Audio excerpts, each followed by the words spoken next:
थोड़ा सा मुश्किल है क्योंकि ऑफिस में बहुत बिजी शेड्यूल है। फिर भी मैं कोशिश करूंगा, अगर आ रहा होगा तो मैसेज करूंगा। डन?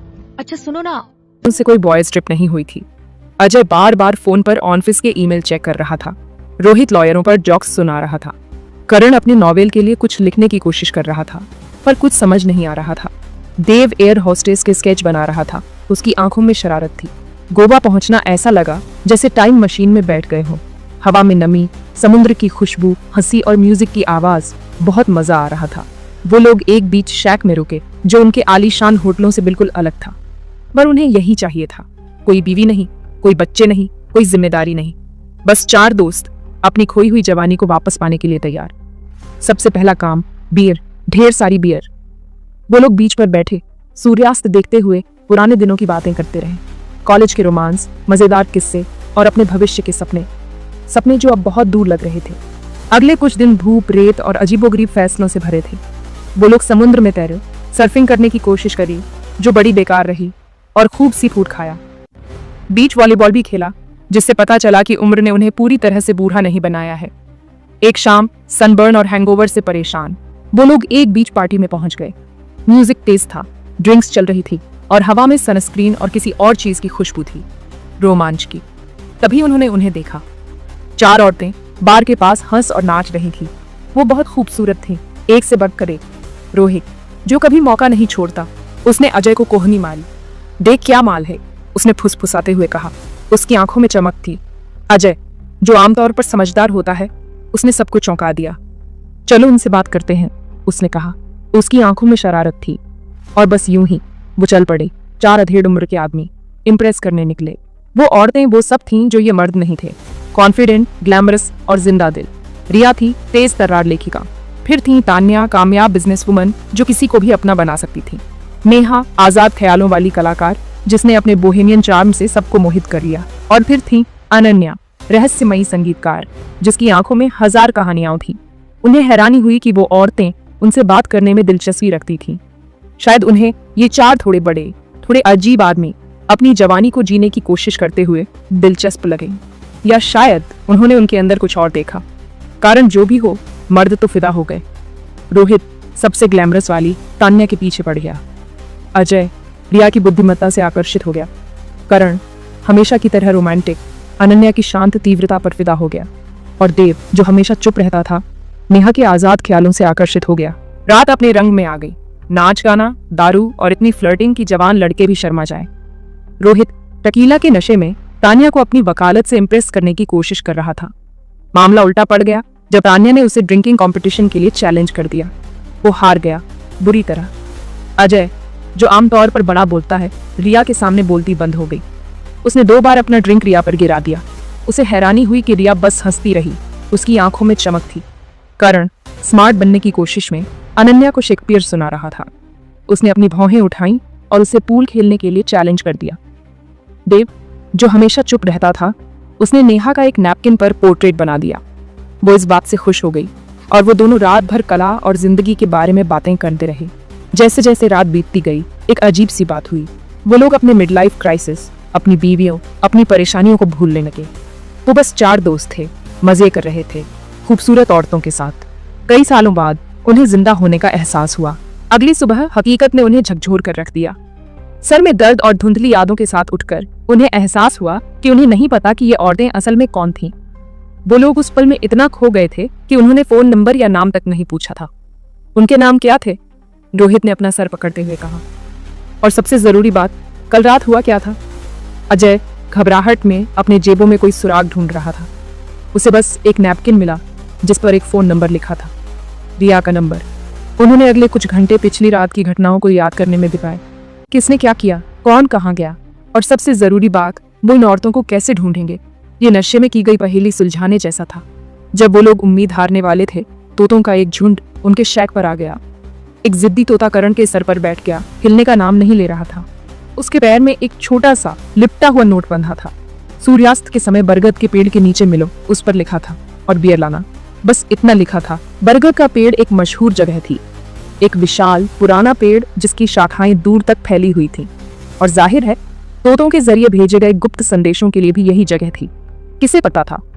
जैसे ही सूरज ढलने लगा, बीच पर लंबी परछाइयां पड़ने लगी। वो लोग नर्वस होकर अपनी बियर पकड़े इंतजार कर रहे थे। उन्हें ज्यादा इंतजार नहीं करना पड़ा। औरतें आ गईं, पहले से भी ज्यादा खूबसूरत लग रही थी, लेकिन इस बार उनके चेहरे के भाव अलग थे। पहले वाली चुलबुली अदा गायब थी, उसकी जगह एक ठंडा रवैया था। हमें बात करनी है, रिया ने कहा। उसकी आवाज में दृढ़ता थी। हम जानते हैं कि तुम कौन हो। वो लोग जम गए। क्या उनकी बीवियों को उनके इस एडवेंचर के बारे में पता चल गया था? क्या ये औरतें प्राइवेट जासूस थी या उससे भी बुरा पत्रकार है? हम जानते हैं कि तुम वो नहीं हो जो तुमने कल रात दिखावा किया था, तानिया ने कहा। उसकी आवाज में निराशा थी। तुमने हमसे झूठ बोला। पता चला कि नेहा जो कलाकार थी, उसने उनके नशे में धुत चेहरों के स्केच बना लिए थे। इंटरनेट पर थोड़ी सी खोजबीन ने सब कुछ बता दिया था, उनके नाम, उनके पेशे, उनके परिवार, सब कुछ। वो लोग शर्मिंदा हो गए। उन्होंने कहूत को समझाने की कोशिश की, माफी मांगी, बहाने बनाए। उनका झूठ बोलने का कोई इरादा नहीं था, उन्होंने कहा। वो बस उस पल में बह गए थे, लेकिन नुकसान हो चुका था। औरतें आहत थीं, गुस्से में थीं और सबसे ज्यादा निराश थीं। तुम वो मर्द नहीं हो जो हमने सोचा था, अनन्या ने धीरे से कहा। उसकी आवाज में उदासी थी और इसके साथ ही वो मुड़ी और चली गई, उन मर्दों को वहीं खड़ा छोड़कर। उनकी बियर भूली हुई, उनके झूठ का बोझ उनके दिलों पर भारी। जैसे ही उन्होंने औरतों को भीड़ में गायब होते देखा, उनके दिल में एक गहरा दुख भर गया। उन्होंने सिर्फ औरतों को ही नहीं खोया था, बल्कि कुछ और जरूरी खोया था, खुद का एक हिस्सा। वो गोवा में भागने आए थे अपनी जवानी को वापस पाने के लिए। इसके बजाय उन्हें कुछ और ही मिल गए, अपनी खुद की नाखुशी। वो लोग घर लौटे, बदले हुए इंसान। गोवा की ट्रिप एक आफत थी, शराब और गलत फैसलों से भरी हुई, लेकिन ये एक चेतावनी भी थी। उन्होंने इतना समय अपनी परेशानियों से भागने में बिताया था कि वो भूल गए थे कि असल में कैसे जीना है। अजय ने आखिरकार अपनी बीवी से वो बात करी जो उसे बहुत पहले करनी चाहिए थी। उस रिश्ते में फिर से वो चिंगारी जगाई जो कई सालों से गायब थी। रोहित ने अपने बच्चों के साथ समय बिताना शुरू किया। उसे एहसास हुआ कि परिवार बहस जीतने से ज्यादा जरूरी है। करण का राइटर्स ब्लॉक खत्म हो गया। उसकी जगह अपनी बीवी के प्यार और साथ के लिए एक नई कदर आ गई। और देव नेहा के साथ अपनी छोटी सी मुलाकात से प्रेरित होकर फिर से पेंटिंग करने लगा। उसके कैनवस रंगों और जिंदगी से भर गए। उन्होंने सीखा कि कभी कभी जिंदगी का मजा किसी खास जगह या छोटे मोटे रोमांस में नहीं होता, ये रोजमर्रा के पलों में होता है, परिवार और दोस्तों के प्यार में, जिंदा होने की छोटी छोटी खुशियों में। उन्होंने सीखा कि बड़े होने का मतलब बूढ़ा होना नहीं होता। और सबसे जरूरी बात, उन्होंने सीखा कि खुद के सबसे अच्छे रूप को फिर से खोजने में कभी देर नहीं होती। अर्जुन और सिया की शादी बड़े धूमधाम से हुई। ये शादी उनके परिवार और दोस्तों के लिए एक यादगार पल था। सारे रस्मों रिवाजों के बाद अब बारी थी उनके हनीमून की। दोनों बहुत उत्साहित थे और एक नई यात्रा की शुरुआत करने के लिए तैयार थे। दोनों हनीमून मनाने के लिए एक पुरानी हवेली रिसोर्ट पहुंचे। हवेली बहुत खूबसूरत थी, जैसे किसी पुराने जमाने की कहानी से निकली हो, लेकिन उसके साथ एक अजीब सी खामोशी भी थी। हवेली के चारों ओर एक रहस्यमयी सन्नाटा पसरा हुआ था। हवेली के जो स्टाफ काम करते थे वो थोड़े अजीब से लग रहे थे। उनके चेहरे पर एक अनजाना डर और बेचैनी थी। उनकी आंखों में डर साफ दिखाई दे रहा था। ऐसा लग रहा था जैसे वे कुछ छुपा रहे हों। अर्जुन और सिया अपने कमरे में गए। वे दोनों इस नए अनुभव को लेकर बहुत उत्साहित थे। कमरा बहुत बड़ा और शानदार था। वहां की सजावट और पुरानी चीजें बहुत आकर्षक थीं। एक बड़ी सी खिड़की से बाहर का नजारा दिख रहा था।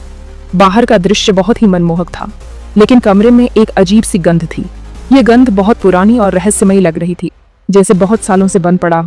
कमरे की दीवारों पर धूल की मोटी परत जमी हुई थी। सिया ने यह बात अर्जुन से कही। उसने अर्जुन को बताया कि उसे यह जगह कुछ अजीब लग रही है। अर्जुन ने उसे चुप करा दिया। उसने सिया को समझाया कि यह सब उसकी कल्पना है। उसने कहा कि सब ठीक है, तुम बेकार में डर रही हो। अर्जुन ने सिया को शांत करने की कोशिश की। रात का खाना हवेली के बगीचे में लगा था। बगीचे की सजावट बहुत ही सुंदर थी। ठंडी हवा चल रही थी। हवा में एक अजीब सी ठंडक थी। पेड़ों की पत्तियां हिल रही थीं। यह दृश्य बहुत ही रहस्यमय लग रहा था। सिया को थोड़ी बेचैनी हो रही थी। उसे ऐसा लग रहा था जैसे कोई उन्हें देख रहा है। उसकी बेचैनी बढ़ती जा रही थी। उसने अर्जुन से कहा कि उसे डर लग रहा है। सिया ने अर्जुन को अपनी चिंता बताई। अर्जुन ने उसे अपने पास खींच लिया। उसने सिया को गले लगाकर उसे सांत्वना दी। उसने कहा कि डरो मत, मैं तुम्हारे साथ हूँ। अर्जुन ने सिया को भरोसा दिलाया कि सब ठीक है। खाना खाने के बाद दोनों अपने कमरे में आ गए। वे दोनों बहुत थके हुए थे। अर्जुन थका हुआ था। वह तुरंत सो गया। उसकी थकान साफ दिखाई दे रही थी, लेकिन सिया की आंखों में नींद नहीं थी। वह बहुत बेचैन थी। उसे आसपास कुछ अजीब आवाजें सुनाई दे रही थीं। ये आवाजें बहुत डरावनी थीं। उसने अर्जुन को जगाने की कोशिश की। सिया ने अर्जुन को हिलाकर उठाने की कोशिश की, लेकिन अर्जुन की नींद नहीं खुली। वह गहरी नींद में सोया हुआ था। अचानक सिया को खिड़की पर एक परछाई दिखाई दी। वह परछाई धीरे धीरे हिल रही थी, जैसे कोई उसे देख रहा हो। उसकी धड़कनें तेज हो गईं और उसने ध्यान से देखने की कोशिश की। उसने डर के मारे अपनी आंखें बंद कर लीं। उसे लगा कि अगर उसने और देखा तो कुछ भयानक हो जाएगा। जब उसने फिर से आंखें खोलीं तो परछाई गायब हो चुकी थी। खिड़की के बाहर अब कुछ भी नहीं था, सिर्फ अंधेरा। सिया को लगा कि शायद उसे नींद में दिखाई दिया होगा। उसने खुद को समझाने की कोशिश की कि यह सिर्फ उसका वहम था। सुबह हुई तो सिया ने अर्जुन को रात की सारी घटनाएं बताईं। उसने हर छोटी बड़ी बात का जिक्र किया। अर्जुन ने उसकी बातों पर ध्यान नहीं दिया। उसे लगा कि सिया बस थकी हुई है और इसलिए उसे अजीब चीजें दिख रही हैं। उसने कहा कि तुम थकी हुई थी, इसलिए तुम्हें सब कुछ अजीब लग रहा था। उसने सिया को आराम करने की सलाह दी। चलो आज हवेली घूमते हैं। सिया मान गई। दोनों हवेली घूमने निकले। हवेली बहुत पुरानी और रहस्यमयी थी। हवेली बहुत बड़ी थी। उसमें कई कमरे थे, कुछ कमरे बंद थे। हर कोने में एक अजीब सी खामोशी थी। अर्जुन ने एक कमरे का दरवाजा खोलने की कोशिश की। दरवाजा बहुत पुराना और जंग लगा हुआ था, लेकिन दरवाजा अंदर से बंद था। अर्जुन ने और जोर लगाया, लेकिन दरवाजा नहीं खुला। सिया ने अर्जुन से कहा कि उसे उस कमरे में जाने से डर लग रहा है। उसकी आवाज कांप रही थी। उसे ऐसा लग रहा था जैसे उस कमरे में कोई राज छुपा है। उसकी छठी इंद्री उसे कुछ चेतावनी दे रही थी। अचानक उन्हें एक आवाज सुनाई दी। आवाज बहुत धीमी और रहस्यमयी थी। आवाज एक औरत की थी। वह आवाज हवेली के अंदर गूंज रही थी। वह गाना गा रही थी। गाने की धुन बहुत ही पुरानी और दर्द भरी थी। गाना बहुत ही दर्द भरा था। ऐसा लग रहा था जैसे वह औरत अपनी पीड़ा व्यक्त कर रही हो। सिया और अर्जुन उस आवाज का पीछा करते हुए एक कमरे में पहुंचे। कमरा खाली था, वहां कोई नहीं था, लेकिन गाने की आवाज अब भी आ रही थी।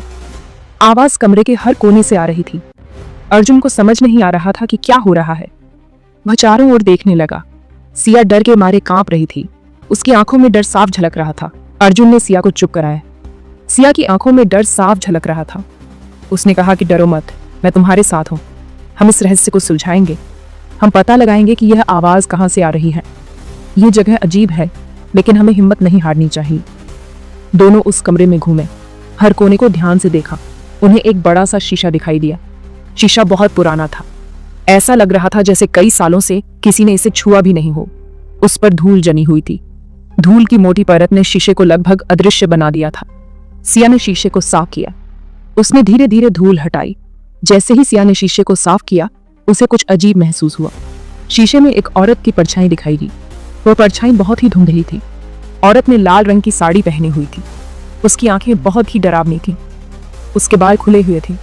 बालों की लटें उसके चेहरे पर गिर रही थी। उसके चेहरे पर एक अजीब सी मुस्कान थी। वह मुस्कान सिया के रोंगटे खड़े कर देने वाली थी। सिया डर के मारे चीख पड़ी। उसकी चीख पूरे कमरे में गूंज उठी।